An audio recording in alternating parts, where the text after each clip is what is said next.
So hello guys, আজকে হচ্ছে আমি এই ছোটো টব থেকে হচ্ছে বড় টপে গাছটা লাগাবো।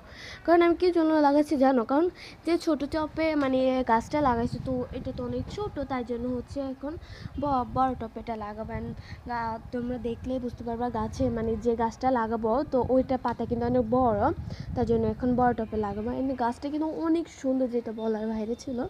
অ্যান্ড এটা ভিতরে মানে নিচে পাটটা হচ্ছে লাল অ্যান্ড উপর পাটটা হচ্ছে একটু সবুজে। দেখো গাছটা এখন আমি এক পাশে রাখিয়ে দেবো। তো এখন আমি মাটিগুলো একটু গুঁড়ো করে তারপরে এখন এগুলা একটু করে তারপর গাছটা লাগাই দেবো। গাছটা কিন্তু অনেক সুন্দর, আমি কী বলবো তোমাদেরকে, এত সুন্দর গাছটা। তো এখন আমি লাগাই দেবো গাছটা, দেখো লাগাই দিতেছি। অনেক সুন্দর লাগে কিন্তু গাছটা, আমি কী আল্লাহ তুমি যদি দেখতা। তো এটা আমার মানে আমার বাগানতে সবচেয়ে ফেভারিট গাছ হচ্ছে এটা। তো আমি এটাকে অনেক যত্ন নিব যেন এটা থেকে আমি তো আচ্ছা তোমাকে কমেন্টে বা এই গাছটা যদি চিনে থাকো তাহলে অবশ্যই কমেন্টে বললেন এটা থেকে কি কোনো চারা হয়, তাহলে কিন্তু বলে যাবা। তো এখন আমি গাছটা রাখি দেব, এই যে এখানে রাখি দিছি। সো বাই বাই, আল্লাহ হাফেজ।